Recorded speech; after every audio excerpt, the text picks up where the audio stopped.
Oh là. Alors. Marche pas. Rien. Là. Stop it. On va pas enregistrer parce que...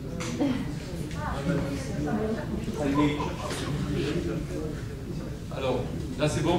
Oui. Alors il y aura un micro, bon, cette salle, on ne peut pas équiper d'autres micros sans fil, donc la particularité par rapport aux enregistrements, bonsoir, je vais dire chaque fois à qui je passe la parole, parce que quand on retranscrit après, on ne reconnaît pas forcément la voix de la personne, et je vais demander de parler un petit peu fort dans le micro, parce que sinon on a des problèmes de... Et il y a des lingettes sur les tables qu'on a mis. Pour le micro, ouais. Donc, au niveau procuration, Fabrice Ripper a donné procuration à Émilie Bastier. Et là, donc, on attend les arrivées peut-être de Marc Chaubert et de Christophe Lacoste. Voilà. Marc Chaubert devrait arriver aussi, je vais au téléphone tout à l'heure. Donc, l'ordre du jour de ce conseil municipal, l'approbation, premier point, l'approbation du procès verbal du conseil municipal du 23 mars que vous avez reçu. Est-ce qu'il y a des questions, des remarques sur ce compte rendu? Non. Qui est contre? Qui s'abstient? Le point numéro 2, le débat d'orientation budgétaire. Donc sur les rapports, sur les orientations budgétaires 2021. Alors je ne vais pas tout vous lire, le rapport que vous avez reçu. Hein. Je vais lire les grandes lignes et après le débat sera ouvert pour les orientations budgétaires 2021. Donc ce débat est obligatoire pour les communes de plus de 3500 habitants. Ce débat permet au Conseil de discuter les grandes orientations qui présideront à l'élaboration du budget 2021. C'est l'occasion pour les élus d'examiner les perspectives budgétaires 2021, de débattre de la politique d'équipement de la ville et de sa stratégie financière et fiscale. Ce rapport donne lieu à un débat. Celui-ci est acté par une délibération qui donne lieu dorénavant à un vote. Donc je ferai voter en fait, non pas les orientations budgétaires, mais le fait qu'on ait fait un rapport. Ce débat d'orientation budgétaire n'a pas vocation donc à être aussi précis que le budget primitif que nous traiterons demain après le compte administratif.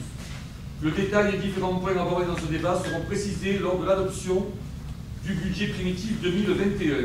Alors, il y a d'abord un rappel du contexte national, notamment le projet de loi de finances pour 2021, dont la loi de programmation des finances publiques a traduit ses priorités dans une trajectoire qui prévoit pour les années 2018 à 2020 une réduction de la part de la dette publique. La trajectoire de réduction du solde public, donc vous avez un tableau de la réduction du solde public. La loi de finances pour 2021 est marquée par la crise sanitaire d'une ampleur inédite. Ainsi, en 2020, le déficit public s'élève à moins 11,3% du PIB en raison de très fortes dépenses et de la réduction des recettes de TVA, alors que l'objectif moins 2,2 du PIB n'a pu être atteint. Il est prévu en ce début d'année un déficit public de 8,5% pour l'année 2021 au niveau national. Concernant la réforme de la taxe d'habitation, le projet... Elle est sortie, mais c'est un téléphone.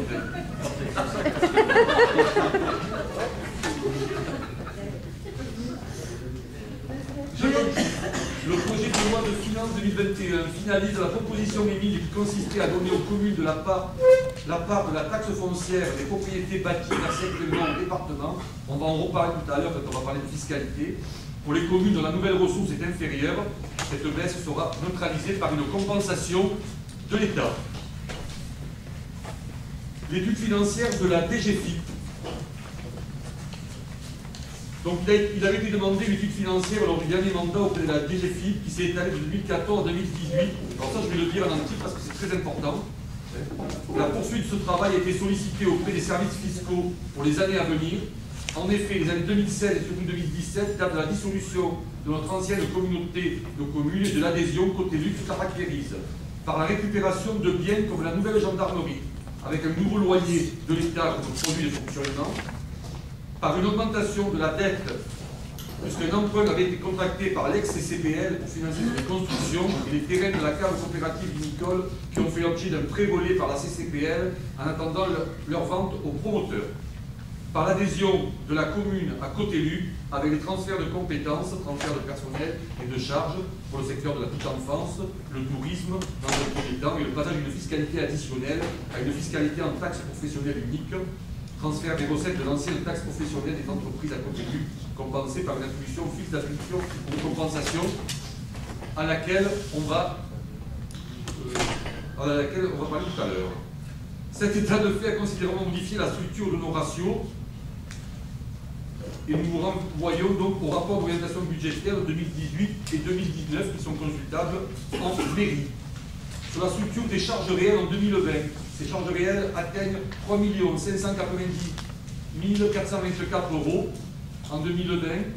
Les charges de personnel, 53,75% de ces charges réelles. Et le repère national est de 53,3%. Vous avez également les autres charges qui vous sont énumérées. Sur les structures des produits réels 2020, les produits réels de fonctionnement sont de 4 585 865,08 € et les ressources fiscales, qui sont les plus grandes ressources, atteignent 68,3%. Sur le repère national, on est à 65,5%. Donc il y a des ressources fiscales qui sont plus importantes qu'au niveau national sur le plan de notre commune. L'analyse du potentiel financier.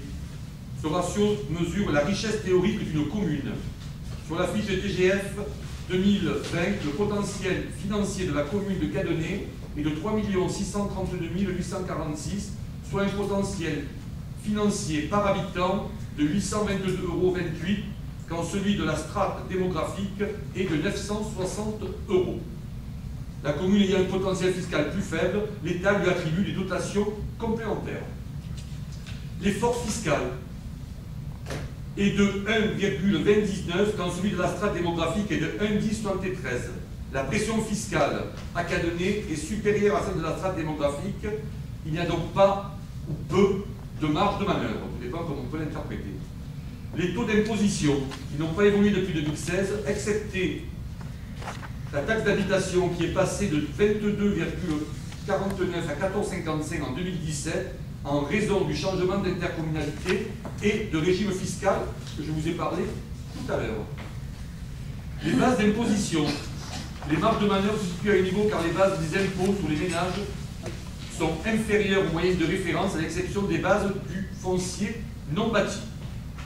Concernant le financement des investissements, de 2014 à 2017, la commune a toujours dégagé un autofinancement net après remboursement de dette bancaire de l'ordre de 259 672 € en 2017 pour financer ces investissements.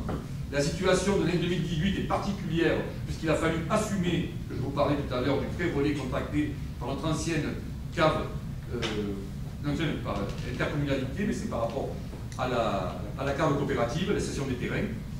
Il a noté que la commune doit continuer à s'attacher à mobiliser le plus largement possible les subventions d'équipement pour financer ses dépenses d'investissement. En 2020, l'autofinancement net s'établit à 497 061,86 € et vous avez l'explication de cette augmentation qui s'exprime par la diminution des charges due à l'annulation des dépenses de fonctionnement. 2020 a été bien sûr une année très particulière, comme commence à l'être aussi 2021, par rapport au Covid. Alors la dette, vous avez un tableau des emprunts actuels de la commune de Cadenet. L'annuité de 576 600,56 € et la dette au 1er janvier 2021 est de 4 126 413,33 €. L'encours de la dette, c'est au 1er janvier 2021, à ce que je viens de vous dire, 4 millions et quelques, soit 966,60 € par habitant. Le ratio encours de dette habitant montre que ce que chaque habitant devrait payer s'il fallait rembourser à une seule fois le capital restant dû pour l'ensemble des emprunts contractés par la commune. Il a bien diminué, il situe encore au-dessus de la moyenne départementale qui était de 620 € par habitant, de la moyenne régionale 914 € par habitant et de la moyenne nationale 733 €, qui n'est pas H, c'est pas des heures par heure, connue au 31/12/2018. C'est quand même des estimations de 3 ans, ça, au niveau des données INSEE. Le ratio en cours de la dette divisé par les recettes réelles de fonctionnement mesure la charge de la dette d'une collectivité. Donc, en dessous de 1, les communes ne sont pas endettées. Entre 1 et 1,20, une vigilance doit être opérée. Au-delà de 1,20, la commune est considérée comme surendettée. C'est le seuil d'alerte. Alors, comme nous avons eu des chiffres plus précis de la DGFiP, je peux vous dire donc qu'on était à 0,94, on est passé à 1, qui est 1,002 pour l'année 2020. Donc, c'est la division entre les 4 594 792,55 et 4 585 865,08. Donc, il convient de rester vigilant, hein, on est à la limite, mais bon, là aussi, on pourra en parler dans le cadre du débat d'orientation budgétaire. Le recours à l'emprunt n'est pas forcément une mauvaise chose au niveau de l'investissement, notamment. Le tableau d'amortissement prévisionnel de la dette, donc vous l'avez en 2021, donc il est prévu 135,07 € annuité par habitant. Vous avez dans le capital les intérêts et l'annuité totale, l'annuité par habitant par année depuis 2013. Donc en 2018, la commune a dû rembourser le prêt relais contracté par l'ex-CCPL pour 1 192 100 €. Arrivé à échéance, elle a dû contracter un nouveau prêt relais de 1 231 026,40 comprenant le capital plus les intérêts du précédent prêt relais pour pouvoir assurer le préfinancement des terrains. En 2019, le capital emprunté concernant le prêt relais de 1 231 026,40 a été remboursé suite au vente des terrains situés à l'emplacement de l'ancienne coopérative vinicole. Ce montant s'ajoute au remboursement en capital des autres emprunts communaux qui a été de 542 295,04 €. Les orientations budgétaires 2021 par rapport donc aux différents choix et objectifs politiques. Stabilité des taux d'imposition puisqu'ils ne seront pas augmentés, on va y revenir tout à l'heure. Stabilité des tarifs municipaux, il n'est pas prévu à aujourd'hui d'augmenter les tarifs municipaux. La stabilisation de l'endettement de la commune. À aujourd'hui, pour l'année 2021, il n'est pas prévu non plus un nouvel endettement de la commune. Programme d'investissement pour le développement de la commune et le maintien des services à la population en contenant nos dépenses. En section de fonctionnement, les dépenses de fonctionnement, donc vous avez un détail de la masse salariale. Je ne vais pas vous l'énumérer, vous avez dû le lire, voilà les effectifs, les catégories, l'âge moyen qui est de 46 ans. L'effectif du personnel qui a subi une évolution de la baisse, les départs à la retraite, mais également les transferts de compétences à l'intercommunalité. Vous voyez donc les charges de personnel au compte administratif 2017 à 2020 et le prévisionnel 2021 avec une prévision de 2 037 430 € sur 2021. Dans le cadre de l'aménagement de la maison du citoyen, recrutement d'un service civique en 2021 et d'un contractuel pour 6 mois en attendant l'agrément pour le service civique. Les charges à caractère général, dans l'électricité, l'eau, le gaz, les dépenses d'intervention des services municipaux, fourniture aux prestations extérieures. Donc là aussi, vous avez un tableau de ce chapitre, avec l'évolution des augmentations ou des diminutions, et un prévisionnel de 1 125 530 € pour 2021. Les autres dépenses de fonctionnement, l'évolution des dépenses réelles de fonctionnement, vous avez également les tableaux avec un prévisionnel de 3 815 830. Au niveau des recettes de fonctionnement, les produits de la fiscalité en 2020, 80% des contribuants ont été bénéficiaires du dégrèvement de la taxe d'habitation sur leur résidence principale et ont aussi été dispensés du paiement des taxes annexes TSE et GEMAPI. Il reste donc 20% des contribuables assujettis depuis 2020 qui se verront appliquer un dégrèvement progressif de 30% en 2021, puis de 65% en 2022 de la taxe d'habitation sur la résidence principale, qui ne sera plus payée à compter de 2023, date d'aboutissement de la réforme fiscale. La taxe d'habitation sur les résidences secondaires demeurera. À compter de 2021, la réforme aura pour effet de substituer au produit de la TH celui de la taxe foncière sur les propriétés bâties départementales perçues sur le territoire communal. C'est-à-dire qu'aujourd'hui, vous aviez sur la taxe foncière bâtie, vous aviez le département, le PCI et la commune. Maintenant, il n'y aura plus que le PCI et la commune. C'est-à-dire que la part départementale, c'est pour ça que vous allez voir une augmentation du taux 2021 sur le foncier bâti, parce qu'il y a un transfert du département vers la commune. Et le taux de foncier bâti devient le taux de référence pour une stratégie fiscale, alors que jusqu'à aujourd'hui, c'était la taxe d'habitation.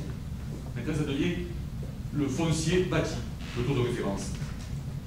Alors, ce que je vous disais, donc les taux, la taxe d'habitation demeure à 14,55, mais bon, elle ne sera pas perçue par la commune, puisqu'il y a un transfert vers l'État pour ceux qui vont la payer, ceux qui vont encore la payer.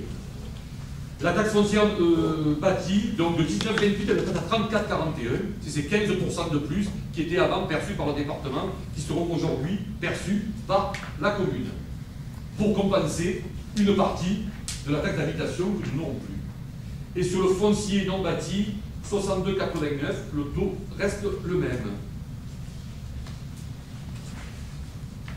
En revanche, donc, au niveau de notre intercommunalité côté élu, et le vote a eu lieu jeudi, ça a été même très long. Donc l'intercommunalité côté élu appliquera une augmentation de ses taux sur le foncier bâti.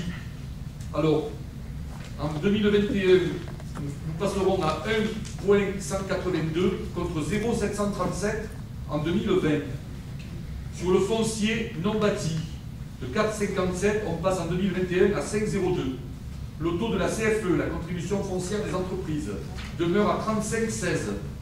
Et le taux de la tonne de la taxe d'enlèvement des ordures ménagères diminuera de 13% à 12%.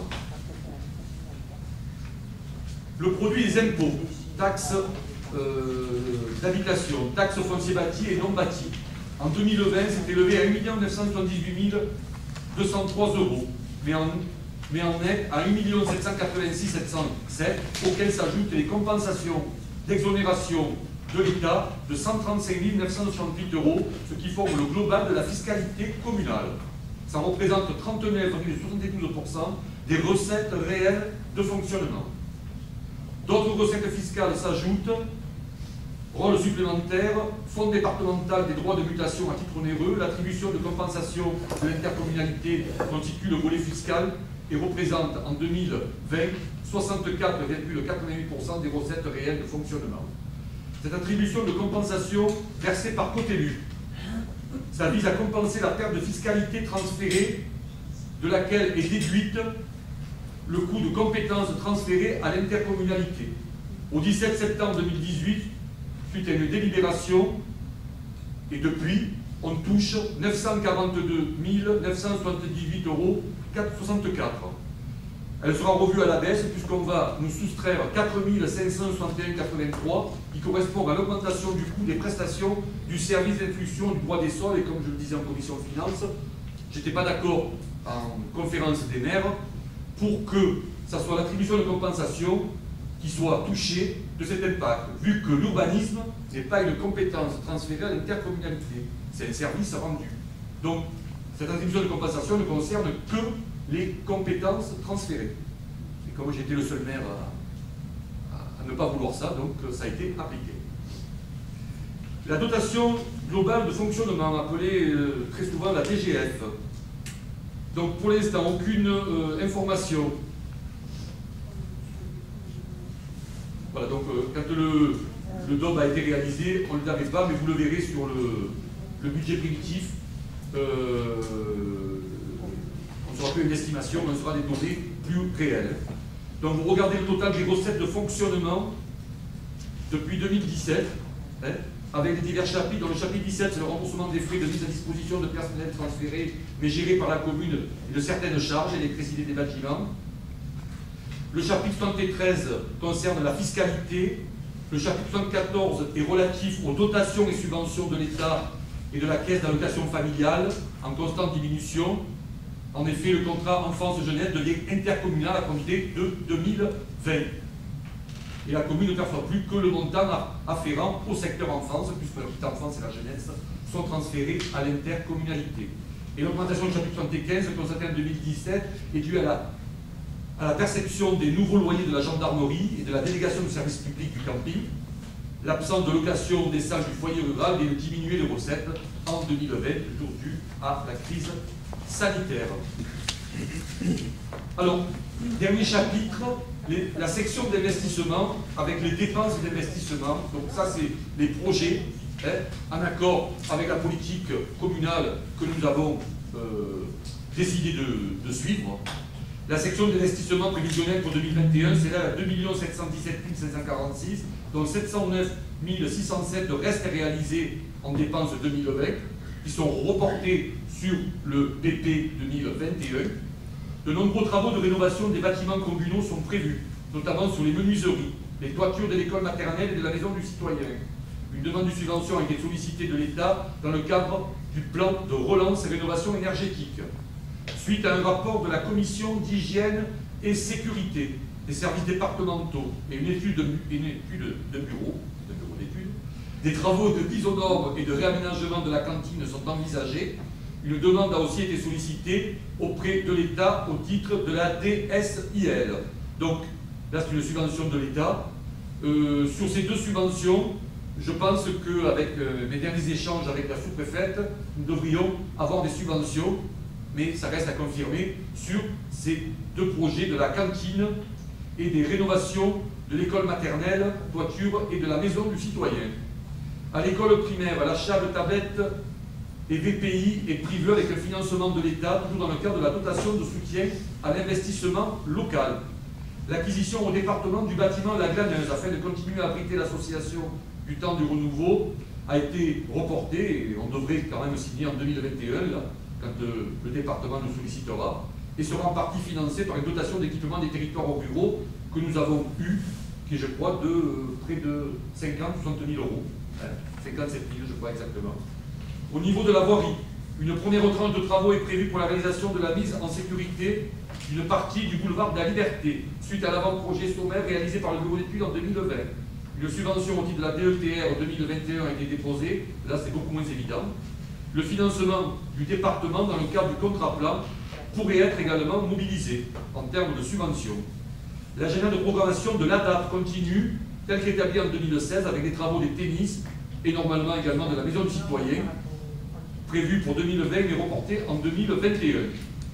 Le lancement de l'opération Façade qui a commencé en centre-ville, la rénovation du petit patrimoine de la commune, toiture du lavoir, rue Fontaine de l'Homme par un chantier de jeunes bénévoles encadré par l'association Alpes de Lumière avec des financements de l'État et du département.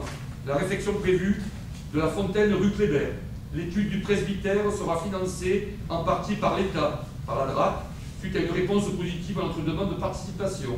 Les travaux sur le petit patrimoine que vous avez vus puisqu'ils sont terminés maintenant, la croix du cours Voltaire, la statue de la Vierge, la fontaine de la rue Kléber, le monument aux morts dans le cimetière, sont en cours d'achèvement, ils sont pratiquement terminés. Là, ils sont financés en partie par le département et l'intercommunalité côté.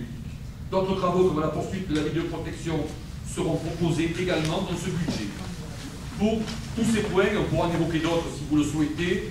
Il faut bien sûr mettre des recettes en face. Le montant des restes à réaliser s'élève à 500 810 €. Plusieurs subventions ont été notifiées concernant l'opération de la réhabilitation du tambour d'Arcole réalisé en 2019 et qui a été versée en 2020. La rénovation du petit patrimoine qui sera réalisée en 2020. D'autres subventions ont été sollicitées, mais on ne peut pas encore vous en parler car on n'a pas encore eu de notification. La commune a prévu de céder un terrain privé communal route de Pertuis suite à l'étachement de parcelles de l'ex-gendarmerie. La signature devrait intervenir assez rapidement. La dotation du fonds de compensation de la TVA sera moins élevée qu'en 2020 car il y a eu moins de travaux réalisés en 2020 qu'en 2019. Voilà donc ce rapport sur les orientations budgétaires 2021, sur l'investissement, le fonctionnement, la dette, la fiscalité, le contexte national, l'étude financière de la DGFiP, puisque nous avons également, nous continuons à vouloir faire des enquêtes par la DGFiP au niveau de nos finances communales. Et puis, vous savez que le compte de gestion, qui est en adéquation avec le compte administratif, sera également mis au vote demain soir. Alors, nous vous écoutons. J'engage le débat, donc, si vous avez des questions, des suggestions, et sur l'investissement et sur le fonctionnement, en sachant que, par exemple, les subventions aux associations qui seront faites demain, c'est dans du fonctionnement, les études également que l'on a engagées, CCI, donc ça c'est payé par Cotélu, mais on a également l'étude du plan de déplacement où le cahier des charges est parti, donc on va voir les niveaux appel d'offres, les résultats qu'on va avoir pour commencer l'étude sur le plan de déplacement. Puis également, il y aura bien sûr l'îlot Vivet, sur lequel pas mal d'entre vous ont travaillé dans un groupe de travail. Voilà, nous vous écoutons. Alors, dites-moi ceux qui veulent intervenir, que je dise son nom et que je passe le micro. Alors, je passe la parole à Samantha Kalisov.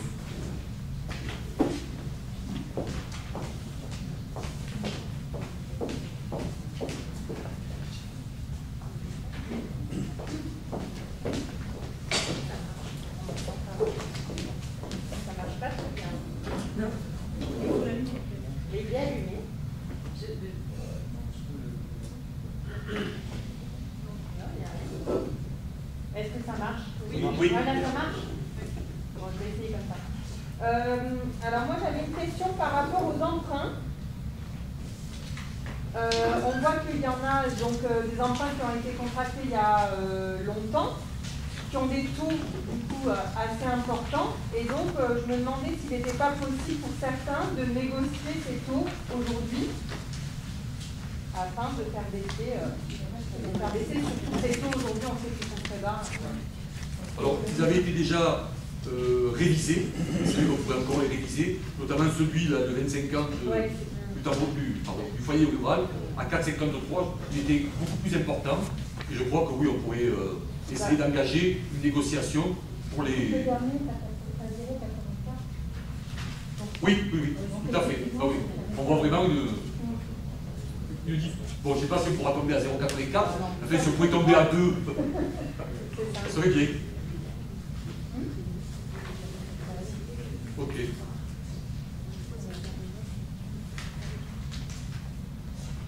Oui, j'avais une autre question, si je peux en profiter par le micro. C'est la question que tu avais posée par mail par rapport au linéaire de voirie. Donc tu me disais que vous aviez décidé que l'étude, vous alliez la faire. Oui. Est-ce que alors là, elle n'est pas engagée pour 2021, mais je pense qu'on l'engagera dès début 2022.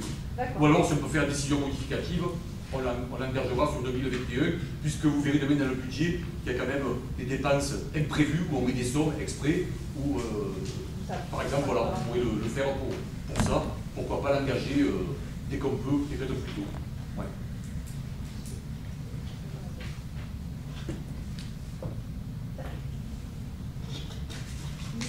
Tu dis ton nom, Isabelle? Isabelle Sèvres. On n'entend pas trop bien. Moi, c'était par rapport aux associations. On a eu une commission le 11 février de festivités où on avait attribué des aides à certaines associations. Oui. Et on voit qu'effectivement, demain, plus en détail, les chiffres que nous, on avait préconisés n'ont pas été suivis, ont été modifiés. On peut avoir des explications. Pas mal de chiffres ont été validés. Les commissions, c'est à titre indicatif, c'est pas les commissions, c'est pas décisionnaire les commissions. Donc on a revu ces chiffres-là avec une analyse encore plus détaillée de ce que vous aviez vu vous, en vous basant des chiffres que vous avez faits. Bon, Nicole, pour le dire, il y a quand même pas mal de subventions qui ont été retenues. Hein. Je ne sais pas de quel tu peux parler plus en détail, tu pourras en parler. Mais donc on a revu ces chiffres par rapport aussi à la situation Covid, ça me paraissait important de reporter les choses. On voit aussi qu'il y a des associations qui n'ont pas demandé de subvention du tout. Ça c'est bien aussi parce que bon, ça prouve quand même qu'il y a une certaine responsabilité qui n'est pas négligeable.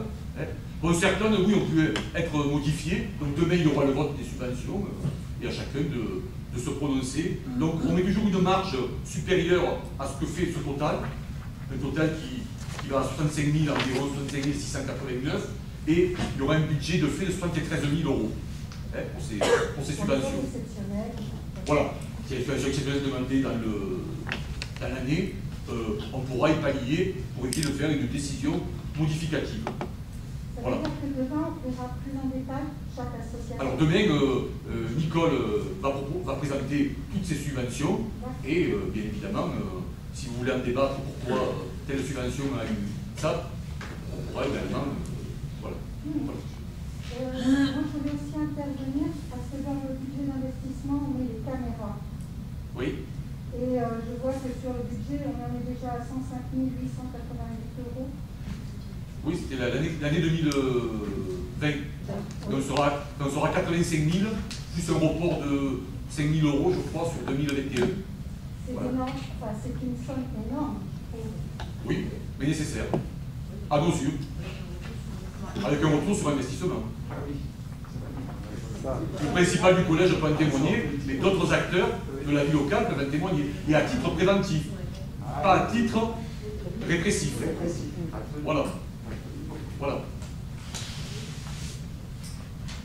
Ça s'appelle la tranquillité publique. Tout à fait. Et d'ailleurs, on a créé une cellule dont Valérie Sanadji a la charge, avec moi, une cellule de tranquillité, de citoyenneté, de tranquillité publique, et qui fonctionne très bien. Et on a un bon retour. Et on s'appuie beaucoup sur la vidéo. Et on s'appuie sur la vidéo. Parce que...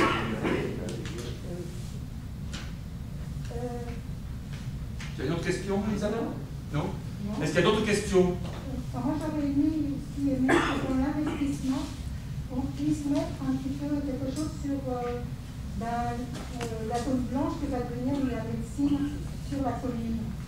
Là, il n'y a aucune chose. Alors, ce ne sera pas de l'investissement, ce sera du fonctionnement déjà, parce que j'ai rencontré donc le responsable de Santé Libre qui coordonne la politique santé du sud du Boron, et j'ai rencontré Christian Gazior, le docteur qui est en départ. Donc on est convenu, et je le soumettrai, je demandais à François de le soumettre à la commission affaires sociales, et bien sûr il y aura un vote du conseil municipal, c'est-à-dire que j'ai demandé à Christian Gazior ce qui aurait été, ce qui serait le mieux pour aider ces nouveaux médecins. Je dis ces nouveaux parce que c'est quand même une patientèle de 2000 patients, et donc il me disait un médecin ne suffira pas. Donc je pense qu'on va aller, c'est un loyer qui est à 618 €, et on va aller, alors c'est à nous de le décider, on le décidera, de payer le loyer du cabinet pendant 1 voire 2 ans. C'est la solution qui serait le mieux, d'après ce que m'a dit Christian Gazior. Et après, bon, on verra aussi par rapport à un appartement que la commune pourrait acheter. Alors là, pas que des médecins, mais des internes, etc., des remplaçants. Ça aussi, c'est une éventualité, mais dans l'immédiat, par rapport aux déserts médicales, je sais que François travaille également, parce qu'au niveau des dentistes, parce qu'on parle souvent des médecins, des déserts médicaux, là actuellement, on n'a plus de dentistes sur Camédé.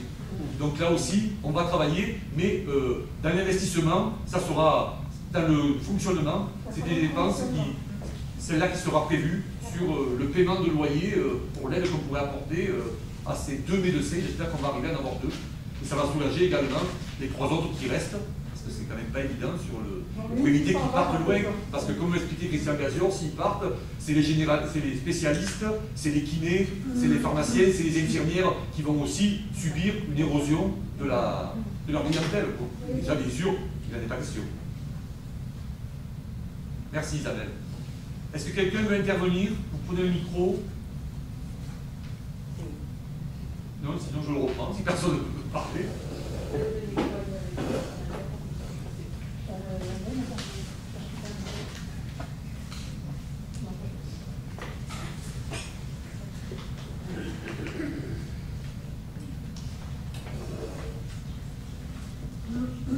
Merci.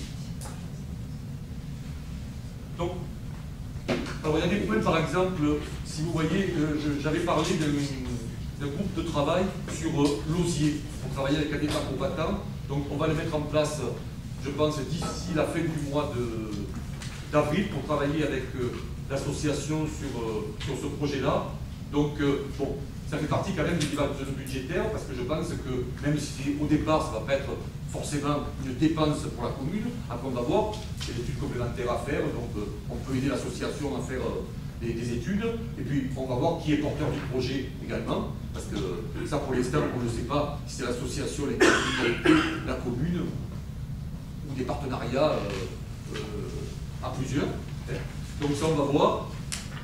On a également au niveau de Cotélu, parce qu'on n'en parle pas, mais je pense que l'État de son budgétaire, c'est aussi mener une politique au niveau de Cotélu. Alors, on a un projet qu'on a soutenu également, qui est Les Yeux dans le ciel, qui est porté par l'association Équipage Provence-Méditerranée. Donc là aussi, il faudra être présent, parce qu'aujourd'hui, on finit l'étude de faisabilité, mais on ne sait pas qui est porteur de ce projet. L'étude de faisabilité en dira sûrement un peu plus. Et ce complément d'étude de faisabilité est fait pour aller vers aussi un partenariat public-privé. Donc tout ça, ça nous amènera à soutenir ces projets-là. C'est à soutenir également la politique de l'enfance et de la petite enfance, dans le cadre de la SPL, de la Société publique libre. Là aussi, nous avons sur notre territoire à défendre notre identité à l'intérieur de Cotélu, et je pense que là aussi, les élus communautaires, et nous devons également porter votre message dans ce domaine-là. C'est pareil sur le tourisme. On travaille sur le schéma de développement touristique.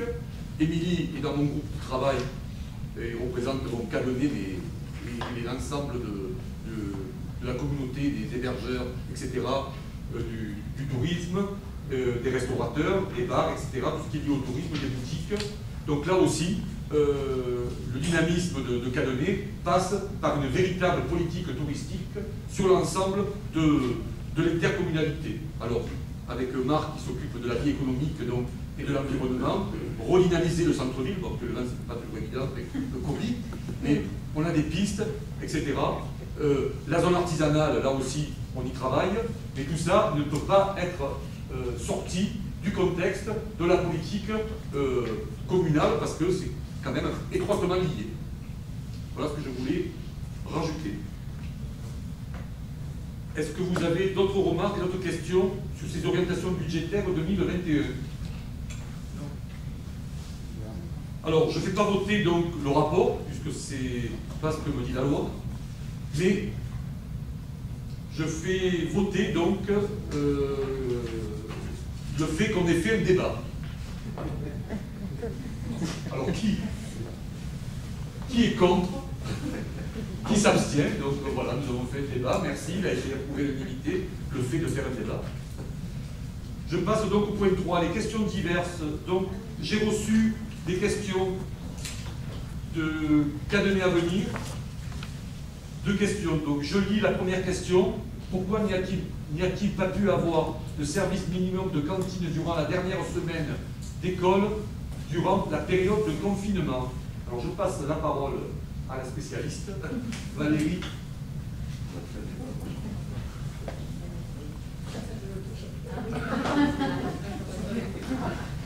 Bonsoir. Donc sur cette semaine, en effet, nous n'avons pas pu garantir le service minimum cantine pour des raisons logistiques, parce que en fait, nous devons passer les commandes au plus tard le vendredi matin pour la semaine qui suit. Et nous avons eu une première liste avec le nombre d'enfants le vendredi soir tardivement, qui nous a été transmise par les deux écoles, maternelle et élémentaire. Donc avec 38 enfants prévus, et au final, le mardi matin, lorsque nous avons fait l'accueil des enfants, il n'était plus que 28. Voilà, donc pour des raisons logistiques, à la fois sur le plan humain, en matière de personnel, mais aussi de denrées alimentaires, sachant que derrière, il y avait 15 jours de congé. On ne pouvait pas conserver les denrées alimentaires, ce qui aurait occasionné des pertes. On a proposé que les parents fassent le pique-nique. On a stocké, nous, par contre, dans les frigos de la cantine, comme on avait fait sur le premier confinement. Donc,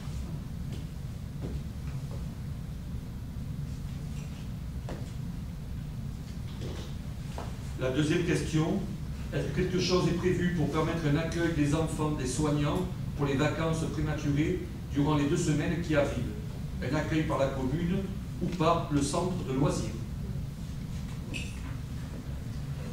Donc nous avions envisagé d'assurer un service minimum pour ces 15 jours, mais étant donné que nous n'avons pas eu de demande, alors nous avons eu 2 demandes depuis, mais on s'était fixé une date puisqu'il fallait quand même programmer le personnel en question, sachant que c'était un peu compliqué puisque sur les 12 personnes, les 12 agents, 8 étaient en congé, avaient posé des congés. Donc d'un point de vue juridique, on ne peut pas refuser les congés des agents, sachant qu'il y a aussi des parents parmi ces agents. Donc on s'est laissé quand même jusqu'au mercredi pour faire un état des lieux des besoins et des demandes des parents, et on n'a pas eu de demande. On a eu en effet 2 demandes le jeudi et le vendredi, une famille pour la semaine du 12 avril et une famille pour le 26 avril. Donc vous comprenez bien qu'on ne peut pas faire un service minimum uniquement pour 2 familles. Donc c'est la raison pour laquelle nous n'avons pas eu de service minimum. Et on l'aurait fait si en effet la demande avait été correcte.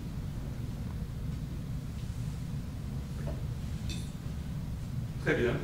Ben, écoutez, je vous remercie de votre participation. Le conseil municipal est fini. On se donne rendez-vous demain pour les votes du code administratif, code de gestion et budget primitif 2021. Il y aura d'autres questions aussi à l'ordre du jour. Attendez, ne partez pas parce que je crois que j'ai tout à signer.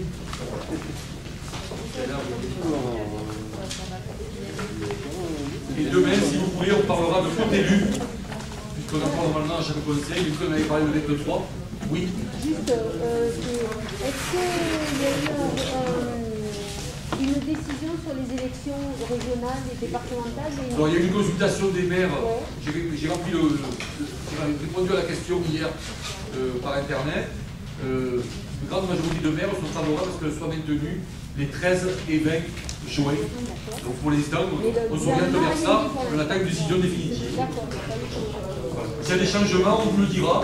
Donc maintenant, le tableau qui a été fait, donc il n'y a eu qu'un changement qui a été fait par un élu, mais sinon le tableau qui a été proposé sera le tableau en vigueur. Merci.